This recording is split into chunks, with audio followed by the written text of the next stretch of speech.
आपका स्वभाव कैसा हो कि आपका कोई सम्मान करे या अपमान करे, दोनों को स्वाहा कर दो, अर्थात भूल जाओ, दोनों को याद ना रखो और अपने लक्ष्य की ओर बढ़ते रहो। क्योंकि सम्मान याद रहा तो अभिमान आ जाएगा और अपमान याद रहा तो क्रोध की ज्वाला जलती रहेगी।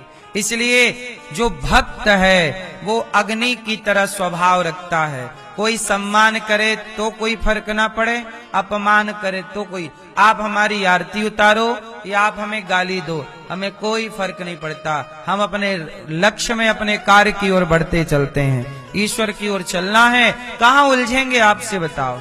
आप सम्मान करोगे तो भी तो उलझन है ही, अपमान करोगे। इसलिए ना काहू से दोस्ती ना काहू से बैर, कबीरा खड़ा बाजार में सबकी चाहे खैर। ना दोस्ती भली ना दुश्मनी। कुत्ता भौंकता है तो हाथी उसे नहीं देखता, और हाथी की आरती कुछ लोग उतारते हैं, हाथी वहां भी ध्यान नहीं देता, हाथी अपने लक्ष्य की ओर चलता है। आग से हमने यही सीखा, अपमान सम्मान दोनों की परवाह ना करो। और जो परवाह करते हैं वो परेशान रहते हैं। यदि उठना है जीवन में, कुछ बड़ा प्राप्त करना है, तो सम्मान अपमान के इस बंधन से ऊंचा उठना पड़ेगा। आप लोग कई बार कहते हैं हमारा सम्मान नहीं किया, हमारा अपमान हो गया। ये सम्मान अपमान का करोगे क्या? मीराबाई का अपमान हुआ कि नहीं? जब तक मीरा जिंदा थी तब तक अपमान था, मर गई तब से सम्मान चालू हुआ। इंसान जब तक रहता है ना, लोग उसकी कदर नहीं करते, जब नहीं रहता तब उसकी कदर होती है। इतिहास साक्षी है। मीराबाई जिंदा थी तो जहर देते थे दुनिया के लोग, जिंदा थी तो क्या कहते थे कि तूने तो मेरा कुल का नाश कर दिया। लोग कहें वो तो भई रे बबरिया, सास कहे कुल नासी रे, पग घुंघरू बांध मीरा नाची रे। जब तक जिंदा थी लोग उसे गालियां देते थे, अपमान करते थे, और मर गई तो भला सम्मान देते हैं, मंदिर बना के पूजते हैं। दुनिया का दस्तूर बड़ा उल्टा है। जब सम्मान मिलना चाहिए, जब आदर मिलना चाहिए, तब अपमान मिलता है। और मरने के बाद जब कोई देखता नहीं है तो मूर्ति बना के पूजते रहते हैं। इसलिए मेरी माँ मीराबाई यही तो गाती हैं, कोई सम्मान कर दे तो कोई बात नहीं। हम यहाँ सम्मान पाने नहीं आए, अपमान पाने नहीं आए, हम तो अपने गिरधर से नाता जोड़ने आए और वो जोड़ रहे हैं।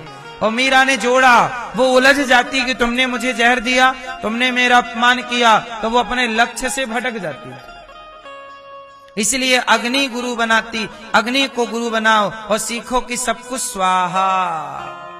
अग्नि से दूसरी सीख मिलती है कि आग जो है सबको प्रकाश से भरती है। दीपक है ना, दीपक में भी तो आग ही लगाई जाती है, ज्योति है, अग्नि है, वो प्रकाश देता है। जैसे आग स्वयं अंधकार में रहती है, कहते ना दिया तले अंधेरा, स्वयं के पास भले अंधेरा हो पर वो औरों को प्रकाश देती है। आग का स्वभाव है औरों को रोशनी से भरना।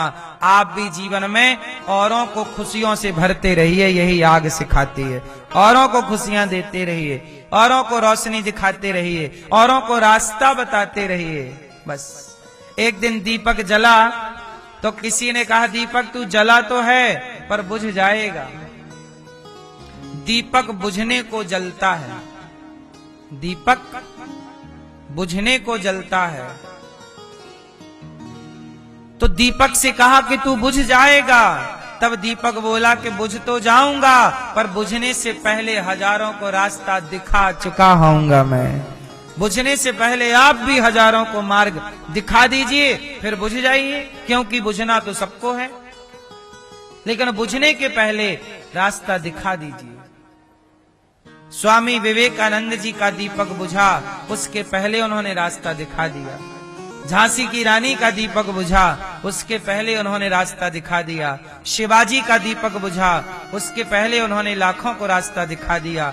झांसी की रानी का दीपक बुझा, हजारों को रास्ता दिखा चुके।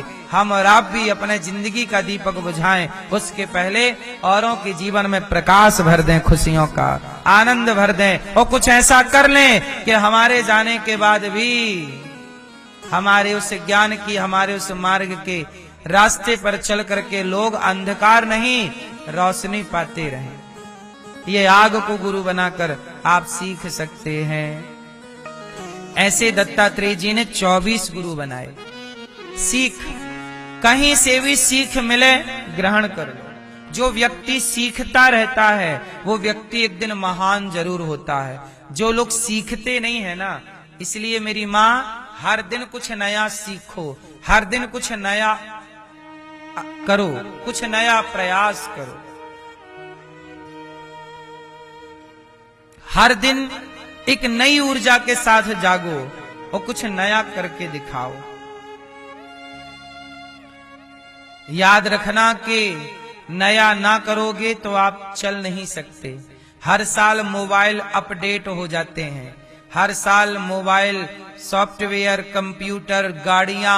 आज वर्तमान भारत में ऐसी कौन सी चीज है जो हर साल अपडेट नहीं होती? बोलो हाँ। हर महीने अपडेट आ रहे हैं, हाँ या ना? हर साल नई गाड़ियां आ रही हैं, पुरानी गाड़ियां कोई नहीं खरीद रहा है।